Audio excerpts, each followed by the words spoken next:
మీ business ఏదైనా మీ ఊర్లో promotion చేయాలంటే అది సుమన్ టీవీతోనే సాధ్యం. ఇప్పుడే సంప్రదించండి.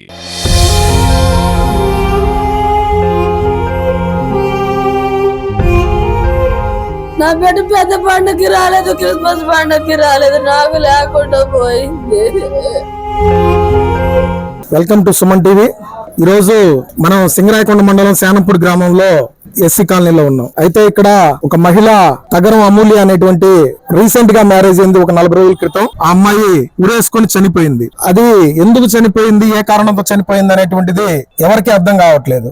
కాబట్టి ఆ ఎలా చనిపోయింది అనేటువంటిది వాళ్ళ భర్త, వాళ్ళ అత్త వాళ్ళని స్టేషన్ లో ఉన్నారు. ప్రజెంట్ అమ్మాయి తరపునటువంటి వాళ్ళ అమ్మ, వాళ్ళ బంధువులు ఉన్నారు. ఏం జరిగింది అనేటువంటిది వాళ్ళ మాటల్లో మనం తెలుసుకుందాం. నా పేరు పాలపర్తి రమేష్. నేను అమ్మాయికి చిన్నాయన అవుతాను. మాది జరుగుమల్లి. మేము మా అమ్మాయి 24వ తారీఖు మా అమ్మాయికి మ్యారేజ్ జరిగి ఎన్ని రోజులు అవుతుంది? 30 రోజులు అవుతుంది సార్. 40 రోజులు సుమారు. పోయిన నెల 11వ నెల 17వ తారీఖు మ్యారేజ్ జరిగింది. పోయిన నెల మ్యారేజ్ జరిగింది. పోయిన నెల 17వ తారీఖు మ్యారేజ్ జరిగింది. ఇంతలో ఏం జరిగింది? అమ్మాయి అత్తగారు పిల్ల మాట వినట్లేదు, కొంచెం మాకు ఎదురు చెప్తుంది, మీరు వచ్చి అమ్మాయితో ఒకసారి మాట్లాడండి అంటే మా నాన్నగారు మా అమ్మగారు 24వ తారీఖు వచ్చి 10 గంటలకి వాళ్ళ అమ్మగారితో వాళ్ళ భర్తతో ఈ అమ్మాయి భర్తతో మాట్లాడారు. మాట్లాడి అమ్మాయికి అమ్మ అట్లా పెద్దవాళ్ళని అలా అనకూడదు, తప్పు కదా అని చెప్తే, సరే తాతయ్య నేను గబక్కన తెలుసో తెలియక అన్నాను, అత్తమ్మ సారీ, ఇంక నేను ఎప్పుడు అలా చేయను అని దండం పెట్టి చెప్పింది సార్. అందరూ హ్యాపీగానే ఉన్నారు, ప్రాబ్లం అయితే ఏం లేదు. అమ్మాయి చాలా హ్యాపీగా ఉంది. మా నాన్నగారు అమ్మ ఇంటికి వెళ్దాం రామ్మా అంటే, తాతయ్య నేను సంక్రాంతి పండగకి వస్తాను, ఆయన నేను వస్తాము, ఫస్ట్ పండగ కదా మేము ఏడు ఉంటాము అని అత్తగారు అంటుంది. ఇక్కడ మేము ఉంటాము అని అమ్మాయి చెప్పింది. ఇది చెప్పినప్పుడు సాయంత్రం 4 గంటలకి మా నాన్నగారు మా అమ్మగారు బయలుదేరి జరుగుమల్లి వచ్చారు సార్. వచ్చిన తర్వాత పండగ కదా, క్రిస్మస్ పండుగ తర్వాత రోజు 25వ తారీఖు క్రిస్మస్ పండుగ సార్. 25వ తారీఖు ఫోన్ చేసి అమ్మాయితో ఒకసారి మాట్లాడాలి, ఒకసారి అమ్మాయికి ఇవ్వండి అని చెప్పి వాళ్ళ అత్తగారికి ఫోన్ చేశాడు మా నాన్నగారు. ఫోన్ చేసిన క్రమంలో ఆమె ఇక్కడ లేను, నేను ఓగూరులో ఉన్నాను, మధ్యాహ్నం నుంచి ఓగూరుకు వచ్చాను, మా కూతురి కాడికి వచ్చాను అని అనింది సార్. మా నాన్నగారు దానికి ఫస్ట్ పెళ్ళయి 4 రోజులే కదమ్మా, ఫస్ట్ పండగ కదా, మీరు ఎలా వెళ్తారు అమ్మాయిని వదిలిపెట్టి, సరే నువ్వు వెళ్ళేటప్పుడు మాకు ఫోన్ చేసి చెప్పాలి కదా, ఒక్కదాన్ని మీరు ఎలా వదిలిపెట్టి వెళ్తారు అని మా నాన్నగారు అడగడం జరిగింది. నేను మా కూతురి కాడికి పండగని నేను వచ్చాను, అమ్మాయి ఒక్కటే ఇంటికాడు ఉంది, ఆ గోపి కూడా అమ్మాయి భర్త పేరు గోపి కూడా డ్యూటీకి వెళ్ళాడు, సాయంత్రం 8 గంటలకు వస్తారు, అప్పుడు 8 గంటలప్పుడు ఫోన్ చేయమని చెప్పి వాళ్ళ అత్తగారు చెప్పింది సార్. ఇది జరిగింది. సాయంత్రం 7:40కి మాకు ఫోన్ చేసి గోపి ఫోన్ చేసి అమూల్య ఉరేసుకుంది తాతయ్య రాండి అని చెప్పి మమ్మల్ని పిలవడం ద్వారా మేము వచ్చాము. ఇక్కడికి వచ్చి చూసేసరికి అమ్మాయి ఏం జరిగిందో కూడా చెప్పలేదు, ఉరేసుకుందని అంటున్నారే కానీ ఎప్పుడో చనిపోయింది ఆ అమ్మాయి. 11-12 గంటలకే ఇక్కడ చనిపోయిందని మధ్యలో వాడు డ్యూటీ చేస్తున్నాడు సార్. డ్యూటీ చేస్తున్నవాడు మధ్యలో పర్మిషన్ తీసుకొని వచ్చి ఇక్కడికి వచ్చాడు. వచ్చి చూశాడని ఇక్కడ చూసిన వాళ్ళు అనుకుంటుంటే మేము విన్నాము, కానీ భయపడి ఎవరు చెప్పట్లేదు. ఇది జరిగింది సార్. కంపల్సరీ వాళ్ళే చంపారని మేము అనుకుంటున్నాం, మేము భావిస్తున్నాం సార్. అబ్బాయి డ్యూటీ ఎక్కడ చేస్తాడు? 7 hours ఇక్కడ ఉలవపాడు దగ్గర ఏదో కంపెనీ ఉందండి sir, 7 hours sea foods headless, అక్కడ పని చేస్తున్నాడంట. అబ్బాయి అక్కడ పని చేస్తున్నాడు, పర్మిషన్ తీసుకొని వచ్చాడు, ఎన్నింటికి వచ్చాడని మీరు ఏమన్నా ఇన్ఫర్మేషన్? ఉదయం 7 గంటలకు వెళ్తాడు సార్, సాయంత్రం ఎన్ని గంటలకు వస్తారో మాకు ఐడియా లేదు, వాళ్ళు కూడా మాతో చెప్పలేదు. సాయంత్రం 7:30కి అయితే ఇంటికి వచ్చి ఆ అబ్బాయి ఒక్కడే వచ్చి చూడడం, అమ్మాయిని చూసి అరిసాడంట. ఆ అబ్బాయి ఒక్కడే బాడీని కిందకి దించాడంట సార్. అమ్మాయి ఉరేసుకుందని చెప్తున్నారు, మాకైతే ఉరేసుకుందని మేము నమ్మటం లేదు. సంతోషంగా ఉంది కాబట్టి అమ్మాయి ఏ సమస్య వచ్చినా సరే డేరింగ్ గా మాకు చెప్పే అమ్మాయి, అంత ఉరేసుకునే అంత పిరికిదైతే కాదు. ఆ అమ్మాయి మామగారు ఉన్నారా? మామగారు వీళ్ళైతే ఇక్కడ లేరు సార్. మేము వచ్చినప్పుడు పక్కన ఎటేటో తిరుగుతా ఉన్నారు. అబ్బాయి వాళ్ళ అమ్మాయి ఏడుంది, వాళ్ళ నాన్నైతే ఇక్కడే ఉన్నారు, కానీ నా కంటికైతే కనిపించలేదు, దూరంగా ఉండేది. కావాలయ్యా, నా బిడ్డ చేశారు, 40 రోజులు కూడా కాలేదయ్యా, నా పచ్చగా చేసుకున్నా, నా బిడ్డ నాకు లేకుండా చేశారు. నా బిడ్డ నాకు తెచ్చిమనండి అయ్యా. నా బిడ్డ నూరేసి మా అమ్మాయి మీతో ఏమైనా మాట్లాడిందా చనిపోవడానికి ముందర కానీ? ఆ రోజు మాట్లాడింది సార్. అమ్మ రోడ్లకి అరుస్తుందమ్మా, మా అత్త సిగ్గుపోయినట్టుంది, నేను ఉండి తెచ్చుకోలేదు, ఏదో ఒకటి చేసుకుంటానమ్మా నీది నాతోని, అమ్మ నువ్వేం భయపడగాక ఏమి కాదు అని చెప్పాను.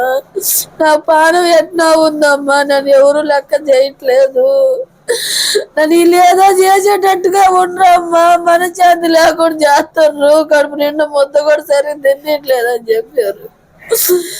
వీళ్ళు కట్నం అమ్మ పక్కనే పోయి మాట్లాడతాడని చెప్తే లేచిపోతాడు, వాడు బలకడు కొలకడు, మా అమ్మ నాని అంత దారి పోయావా అని అంటాడు అని అనింది సార్ నాతో. నిన్న బిడ్డ అంటే కట్నం ఏమన్నా ఇవ్వాల్సింది? 2 లక్షల రూపాయలు కట్నం ఇచ్చా, 3 సవర్లు బంగారం పెట్టావు సార్ నా బిడ్డని.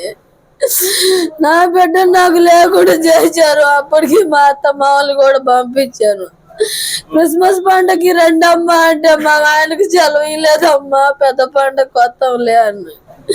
నా బిడ్డ పెద్ద పండగకి రాలేదు, క్రిస్మస్ పండగకి రాలేదు, నాకు లేకుండా పోయింది. నా బిడ్డ నాకు తెచ్చిండయ్యా. తాతనే 24వ తేదీ మీరు ఇక్కడికి వచ్చారంటున్నారు కదా, మీకై మీరు వచ్చారా లేకపోతే వాళ్ళు ఫోన్ చేస్తారు? ఫోన్ చేశారు, వచ్చాం. దేనికి ఫోన్ చేశారు? అమ్మాయి చెప్పిన మాట అంటాం లేదు, నువ్వు ఎక్కడికి రా అని ఫోన్ చేస్తాను. వచ్చాం మేమిద్దరం. ఇక్కడికి వచ్చినాక మావా మీ పిల్ల మాట అంటాం లేదు, ఎదురుకెదురు మాట్లాడుతుంది, పని చేయటం లేదు అని అత్త అన్నది. మొగుడు మా అమ్మతో ఎదురు మాట్లాడితే మాత్రం నేను ఒప్పుకోను, ఎవరైనా ఆయాల ముక్కు మీద మచ్చ ఏందని అడిగావో నేను చెప్పలేదు నీకు, మా అమ్మ మీదకి వస్తే నేను ఆయాల కొట్లాటకు పోతే నాకు ఒకడు కొట్టాడు, ఆ దెబ్బ ఇవాళ చెబుతున్నాను నేను, మా అమ్మ ఎవరన్నా చంపేస్తాను నేను అన్నాడు. అమ్మ జరిగిన సంగతి ఏందని అడిగా. మావయ్య ఈ పిల్ల ఎదురుకెదురు సమాధానం చెబుతుంది మాకు, నువ్వెంత అంటే నువ్వెంత అంటుంది, ఇట్ట అంటుంది, మీ పిల్లకి భయం చెప్పుకోమంది. ఏందమ్మా అని పిల్లని అడిగా. తాత మా అత్త ఇప్పుడు నాకు తోటి సరిగా బలకటం లేదు, ఆ పల్లెలో చుట్టాలు ఉండరు, వాళ్ళు వచ్చేరేడికి గోపికి ఫోన్ చేశా. గోపి మనోళ్ళే పోయిరా ఆడదాకా అన్నాడు. పోయా, ఆడగ పోయి వచ్చా.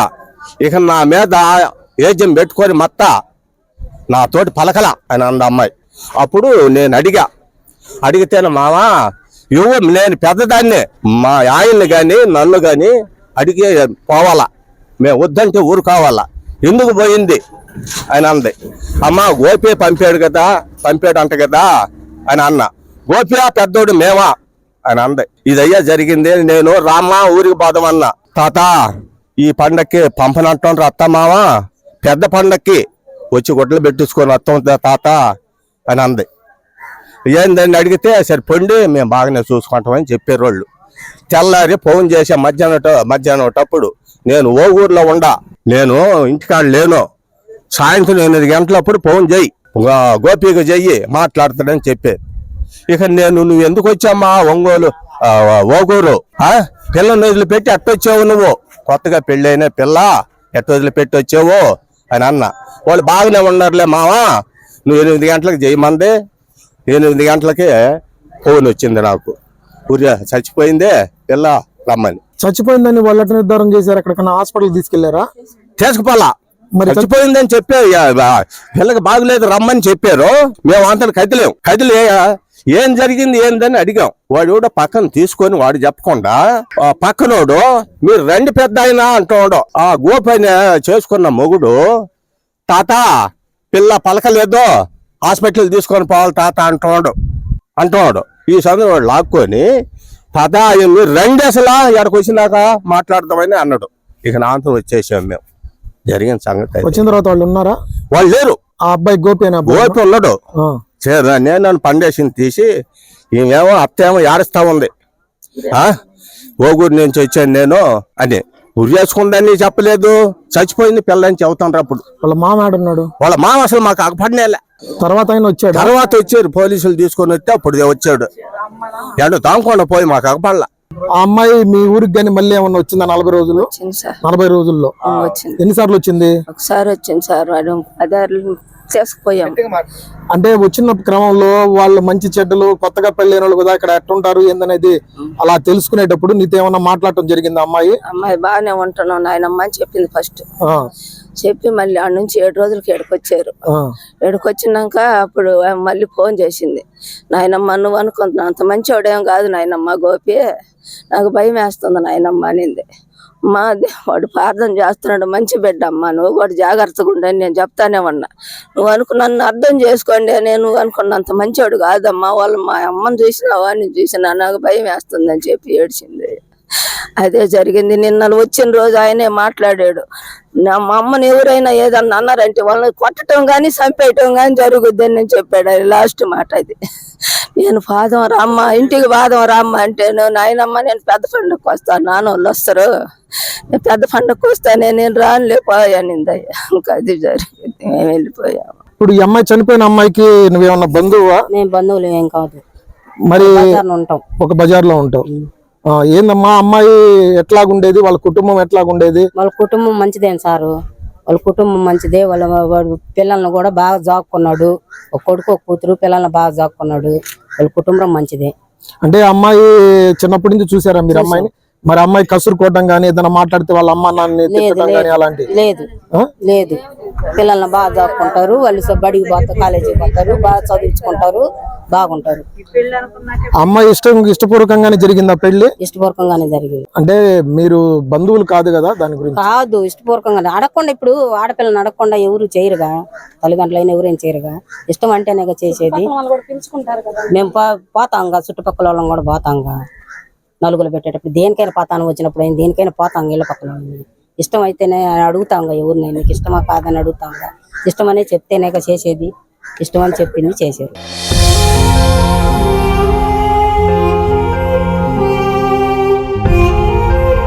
నా బిడ్డ పెద్ద పండుగకి రాలేదు, క్రిస్మస్ పండుగకి రాలేదు, నాకు లేకుండా పోయింది.